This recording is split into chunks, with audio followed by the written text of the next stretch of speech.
Hello, our esteemed viewers. Welcome to another exciting episode of That is Life, coming to you from our Graceland studios, courtesy of the Diaconia Hands of Grace, CBO, Kenya. I am your host, Zephaniah O. Daniels. Residents of Starry Cosmos were used to bright lights at night. The fear of daylight was not by accident, but by choice. Their sorrows and regrets, grudges and miseries were better expressed in the confines of brightly lit streets, brothels, and entertainment establishments. The rhythmic gyrations of the fashionable but skimpily dressed damsels to the sounds of heavy metal instruments from the resident band at the Cosmos on every Friday night were the receipts that defined and made Cosmos Place renowned in nightclub spheres. On Mondays and Wednesdays, these girls, who had formed a closely compacted sisterhood going by the pseudonym Ladies of Broken Hopes, would retreat to the Great Chamber. Here, Lovelady, the proprietor of the facility, would listen to their experiences before bombarding them with long lectures about her own. They would listen carefully because Lovelady was one who would not entertain mistakes later after doing this narrative.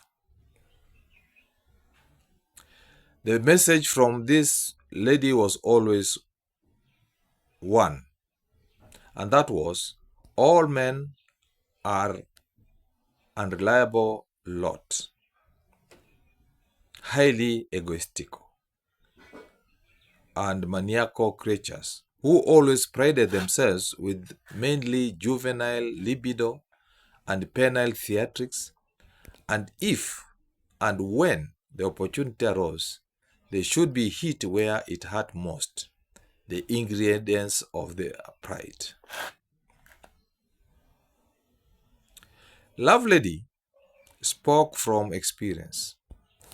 After escaping from an abusive prearranged marriage to the son of an oil tycoon, through an acrimonious, long-drawn divorce, she had gone back to her equally rich father and begged him to lend her some money with the promise of repaying it big. Being the only child of the wealthy family, it was not difficult to assent to this request. 10 million was the settled bargain.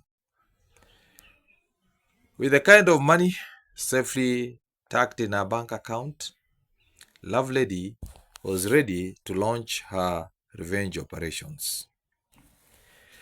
The Cosmos looked ideal for the kind of business she was about to embark on. Her plan was as intricate as they come. She acquired the facility at a princely sum of 2 million and immediately went to work on its repairs and refurbishment to suit the purpose she had in mind. This was her mission. Hunt for young and beautiful ladies who at one time or other had fallen afoul of menfolk. Give them an abode from where they would launch their attacks on these masculine packs who never seemed to learn any lessons. During their time at the Cosmos, they were required to work as a closely knit, efficient, and lethal unit. In the confines of the Great Chamber, swords would be ardent, hatred and spite for the opposite gender heightened, and above all, the strive for acceptable results emphasized. The irresistible beauty of the members of the sisterhood made it easier for the girls to lure their prey into the dark dungeons of moments of trance and erotic pleasure. First experience for the guests, mainly wealthy married men, was not enough. They continued with the covert escapades beyond the boundaries of the cosmos. The sisterhood encouraged it. Lovelady liked it because here was the catch.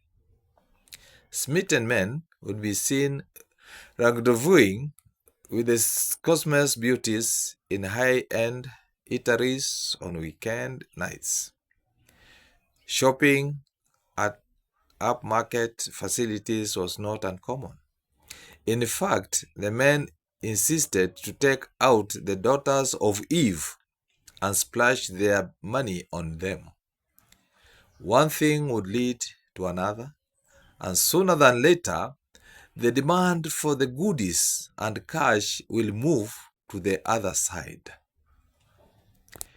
Big checks would be written and issued to the girls on the flimsiest of reasons. Property will be bought without flinching an eyelid and given out to these girls as birthday gifts and presents. Not long after, this pleasure and pressure on the praise resources will be felt, and the urge to go an extra mile to provide for the maintenance of the newfound lifestyle will grow even higher. The end result would be engaging in unscrupulous acts of theft and graft. When this spirals out of control and the predator feels that the fleecing graph has reached its optimum, they take a walk never to be seen again. They don't go back to the cosmos or at any other previous meeting dens. They simply vanish. Then Lovelady strikes. Unknown to these men was the fact that the lady of the house was capturing every episode of those exploitations, as she called them, on video, using highly sophisticated gadgets supplied by highly placed accomplices within the national security agencies. Anonymous telephone calls will be placed to the men with threats of exposure unless some tidy sum of money is paid. Left with no option, the victims are sent to the blackmail and wire the monies as demanded. That will be the end of any further whiling away at the cosmos for these men.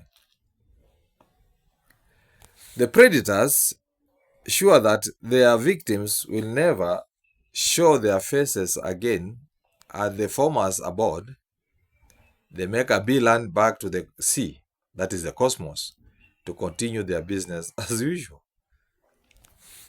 Now, as fate would have it, one morning, Lovelady received an unexpected call from her father. He wanted her home as soon as she possibly could come. He sounded brusque on the line and didn't entertain any protestations. What she heard 1 hour later, sitting with her father in the large living room in the family's main house, melted her heart away. Her ex-father-in-law had been a long-term business partner of her father. In fact, according to her father, the other family had majority interest in the joint ventures they had held together. This was not at this time the issue, but the fact that her father had not divulged this information before. Then the bombshell. The partners had agreed to settle accounts and move their separate ways. Lovelady was required by this new development to repay the 10 million shillings she had borrowed. Interestingly, the old duo had mutually agreed to nominate her and her ex to execute the separation. She had no option but to meet her ex-husband and try to talk him into granting her a moratorium on the repayment of the loan until she could reorganize herself. When they sat down for the first time since their separation to embark on the business at hand, each felt a unique kind of atmosphere engulfing them. Nostalgic, mutual respect for each other, and paradoxically, regrets for their past mistakes. Lovelady looked at his eyes, and what she saw was a man who had quietly suffered the ignominy of an overbearing family and had projected the anger on her. It was all there. The eyes are the window to the human soul. She felt sorry and embarrassed with herself. In that fleeting moment, she saw and knew that in those eyes was true love. Caution thrown to the wind, she found herself embraced in his arms. The rest is history, because that is life. Thank you for watching. Remember to like, follow, share, and always subscribe to our channel. Thank you, viewers.